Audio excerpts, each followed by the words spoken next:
At the start of the film, we meet a man named Chris Johnson. He's sitting in a cafe, staring at his watch, waiting for one exact moment. When the hands hit the right time, he suddenly looks toward the entrance, but nothing happens.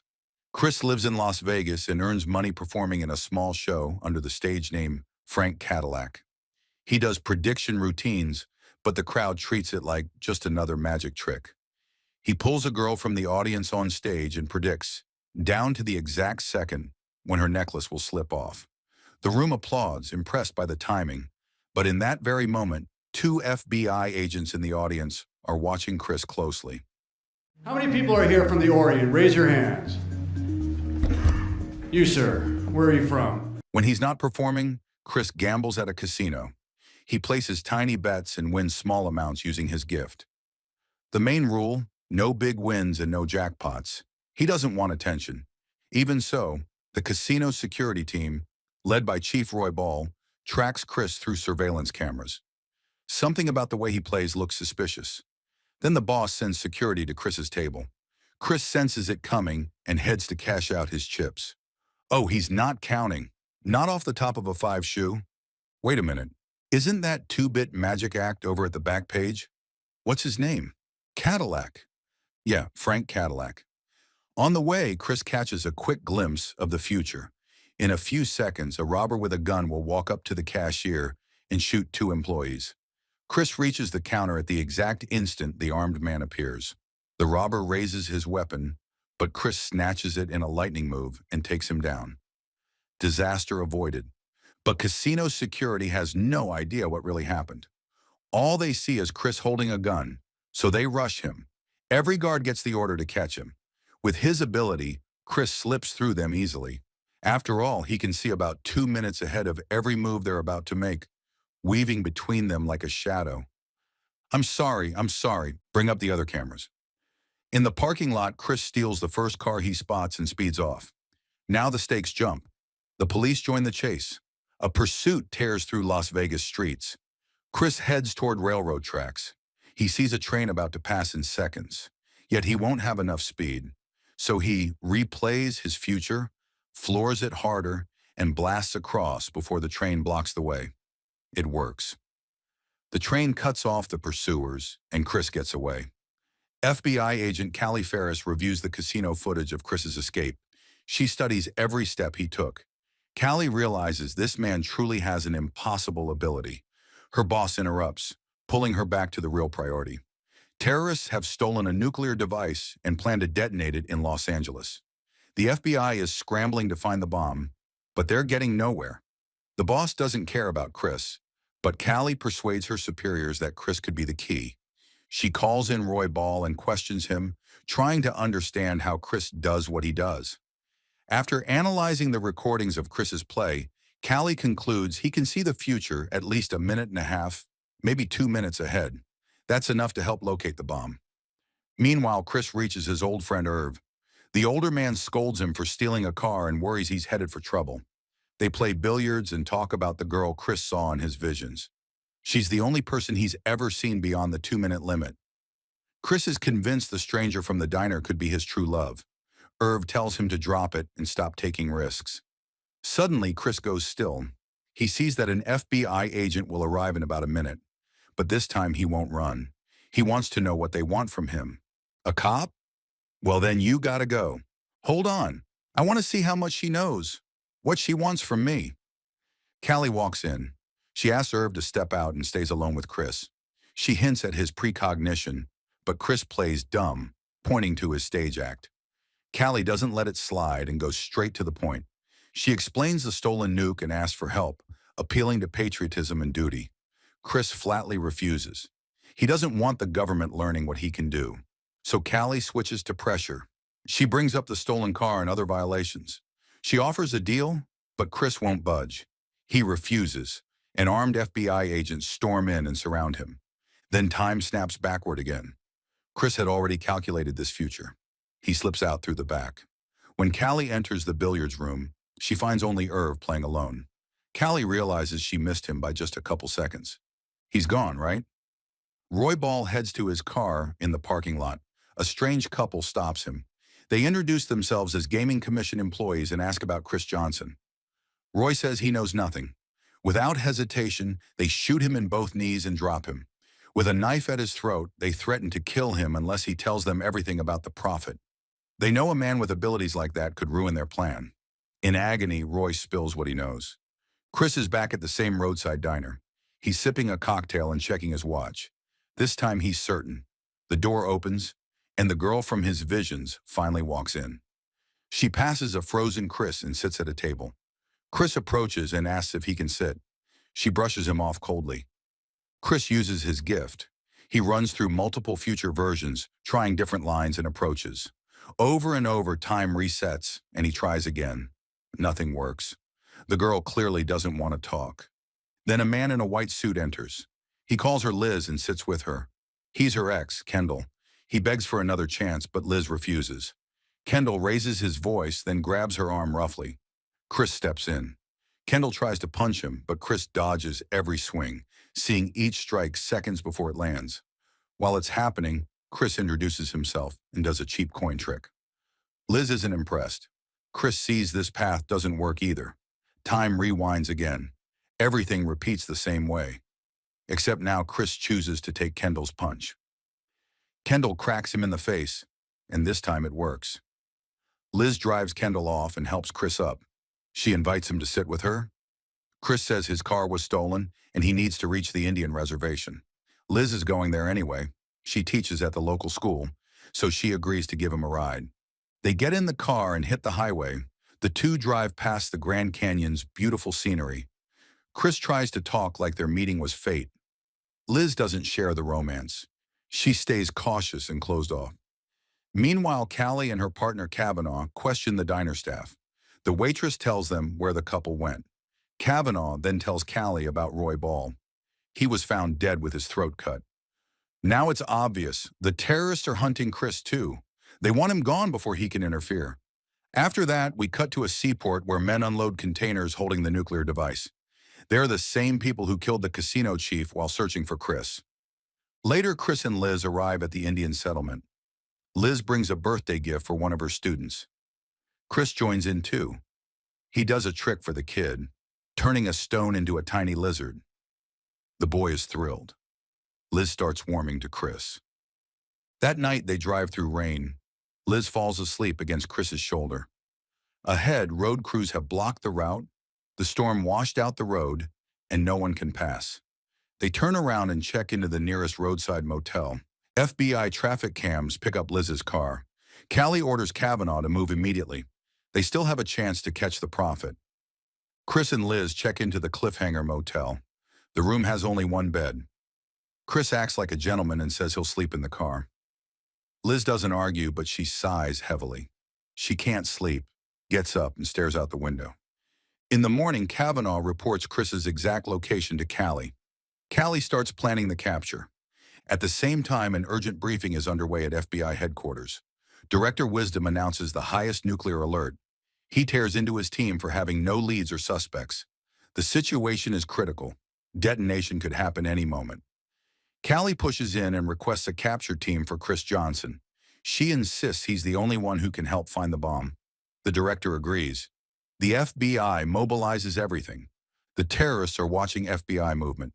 Their leader, Smith, decides to tell Callie's team. If the FBI finds the prophet, the terrorists will reach him first and kill him. That morning, Chris shows Liz another trick. He turns a paper flower into a real rose and hands it to her. It finally melts her guard. She lets him kiss her. They go back to the room and spend time together. While they're together, the FBI finalizes the plan. Callie knows normal tactics won't work.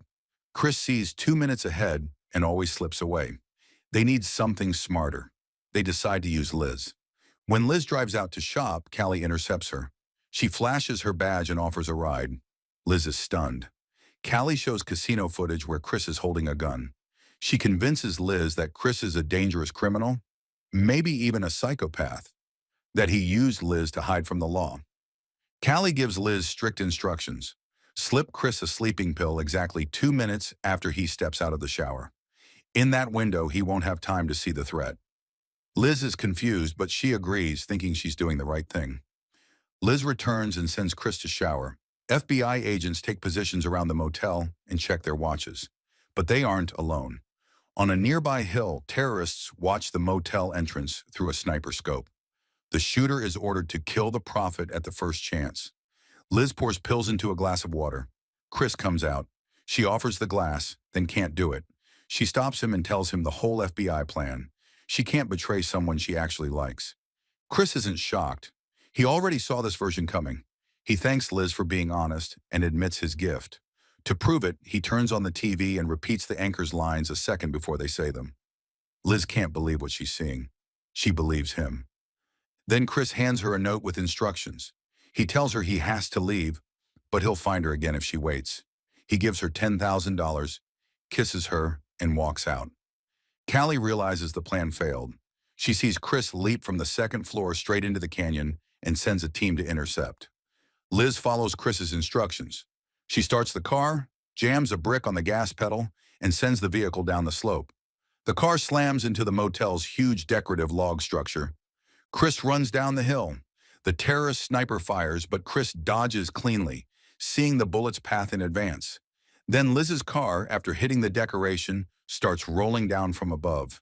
Massive logs tumble after it. Chris avoids the car and the falling debris. At the bottom, Callie is waiting with her gun drawn. She aims at Chris. Then the heavy logs begin crashing down from above. Callie freezes, realizing she's about to die. Chris grabs her hand and points out the safe spot. They jump aside as the logs slam past. In the end, Chris saves her life. The FBI arrests Chris anyway. They bind him and haul him in.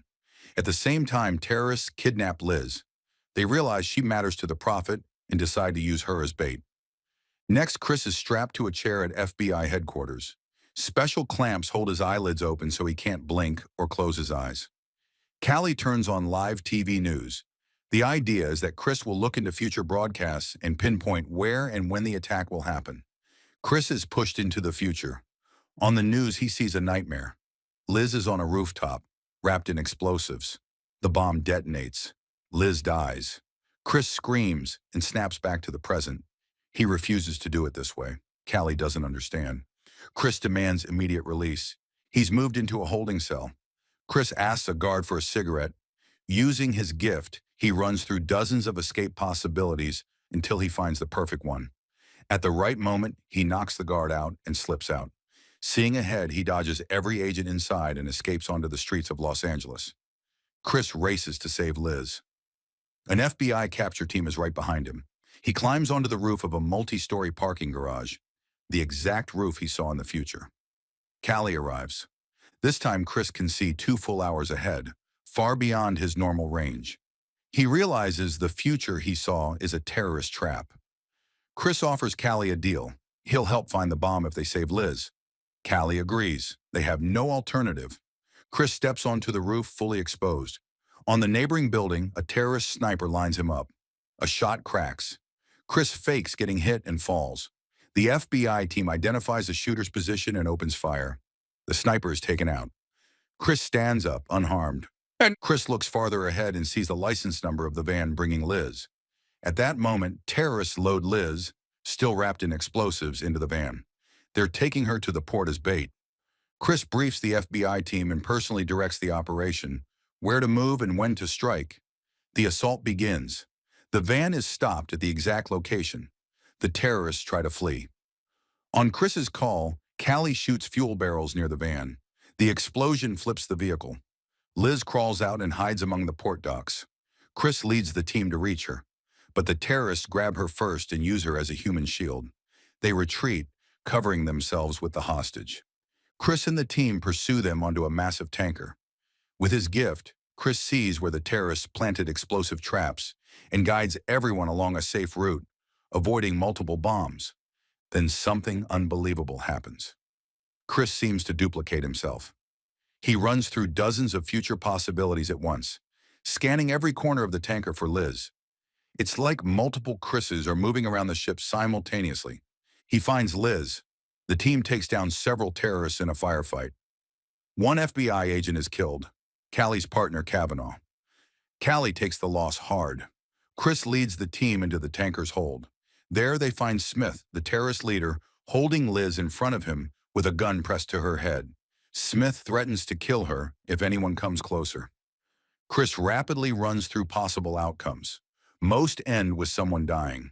Finally, he finds the one path that works. Chris charges Smith. Smith fires. Chris dodges the first bullet, then the second, then the third, moving like he's dancing between shots, anticipating each trigger pull. At the perfect instant, Agent Callie fires. The bullet hits Smith in the head. Smith drops. Liz is saved. Chris hugs her, but it's not over. The nuke isn't at the port. Callie realizes the device is somewhere else. She brings Chris to a seismograph, special equipment meant to detect where the future blast will occur. Chris stares at it, trying to see ahead. His face turns pale. He realizes he was wrong. It was all a trap. The terrorists stalled to buy time. Then a monstrous explosion erupts in downtown Los Angeles. A nuclear mushroom cloud rises above the city.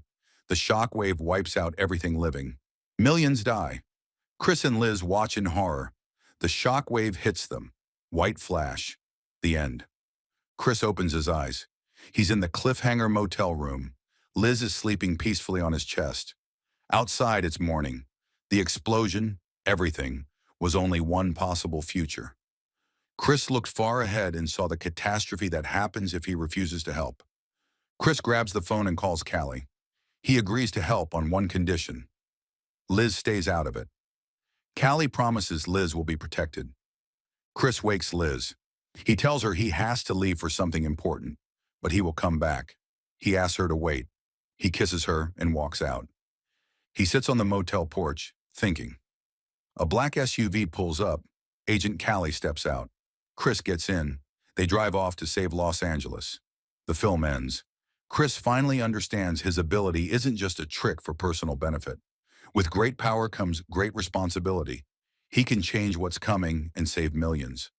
This time, he has a chance to fix everything. He saw the disaster farther than ever, yet he also saw the way to stop it.